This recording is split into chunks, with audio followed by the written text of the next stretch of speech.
Colombo is often an overlooked destination in Sri Lanka, with most people arriving in the country heading straight to the beaches down south or to the fascinating cultural triangle in the middle of the country. While I personally have never spent that much time in Colombo, I have started and ended all my trips to Sri Lanka in the city and got to know the city at least a little bit. So if you're planning to start or end your Sri Lanka travels in Colombo, or you have 24 hours to spare before flying out, here's a handful of things to do and places to see in Asia's most underrated capital. Colombo is a busy, bustling place with people rushing to catch trains, piling on buses and jumping in tuk-tuks and just getting on with their daily lives, be it eating, shopping or working. To avoid the chaos and noise of Colombo, I recommend checking out one of the city's many temples. In Sri Lanka, the majority of the people are Buddhist, so you'll find a lot of really beautiful Buddhist temples in Colombo and around Sri Lanka. You must be really respectful when you're going to these religious places, so you must cover your shoulders and you must cover your knees, so you can use a wrap or a shawl and just wrap it around your waist to cover your knees, and also be sure to take your shoes off before going inside the temple. Whether you're at a temple or just somewhere with a Buddha statue, you must be very respectful to Buddha. Never turn your back to the statue, always face forward. Do what the locals do in order to be respectful. Another fun thing to do in Colombo is to take a train and head down south to one of the beaches south of the city, such as Mount Lavinia. It's really fun to get these trains. You mix with all the local people. Some people sit in the doorways and even hang out of the trains. And I really love the feeling of freedom you get. All the windows are open, the air is coming in, your hair is blowing in the wind, and you pass some really beautiful beaches, coastline, small fishing villages. The train goes all the way south as far as Galle, but you can just take it for 10-15 minutes as far as Mount Lavinia. It's a really nice ride and you get to go to some nice beaches. This is how they ride trains in Sri Lanka. A lot of people actually just sit in the doorway and hang out the door.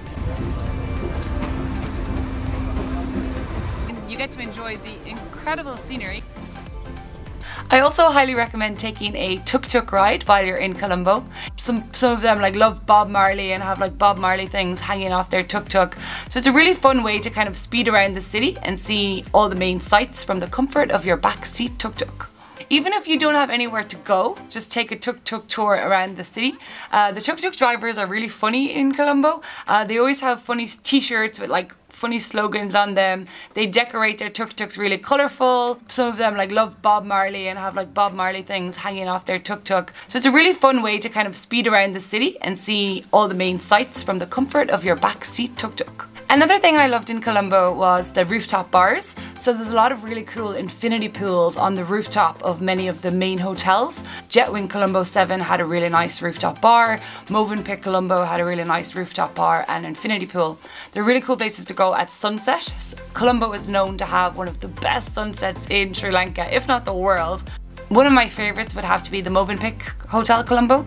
I stayed there twice when I was in Colombo, and even the view from the room and the bathtub is just spectacular. If you're in the mood for shopping, Colombo is definitely the place for that. So besides all the main shopping malls, there's also some really nice, very small speciality stores. So I bought two really nice mist sprays. One helps with stress and one helps, I think, get you to sleep. So I actually use them every night here, spray them on my pillows, and I absolutely adore the scent. One of the stores we went to was called Ceylon, which I believe has outlets in a few different places around Sri Lanka. They sell different types of Ceylon tea, they sell health products, Ayurvedic products. When we were in Colombo, we were there as part of a tour, and so we did a visit to Ceylon, and we actually met one of the co-founders of the company, and he kind of introduced us to all the different products, explained what they did and which ones were good, and even just the shop itself is a really fun place to visit. I think you can actually get massages and Ayurvedic treatments in the shop out the back, so it's quite a fun thing to do if it's a rainy afternoon in Colombo. Another really cute shop to visit is called Barefoot. It's really good for souvenirs. They also have this really cute cafe garden, so you could go there for lunch or a morning snack. And it's just a really pretty store. I would highly recommend it. I think there's one in Galle as well. One in Galle and one in Colombo. If you are looking for a really unique place to eat, then you have to go to the Ministry of Crab. I think Sri Lanka must be the only country in the world that has a ministry for seafood. Yeah, some of the best seafood you'll taste. The crab is just incredible, and it's a really fun experience just to go there and see how big some of those crabs really are. So I know I've just touched on a tiny amount of things to do in Colombo, and there are so many more things to do and places to visit. We did stop off at the National Museum and we saw the really beautiful red mosque in the city, and we also walked down to the beachfront.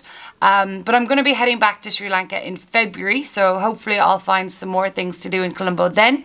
And if you guys have any suggestions on unique things to do in Colombo and places to eat, please leave a comment below.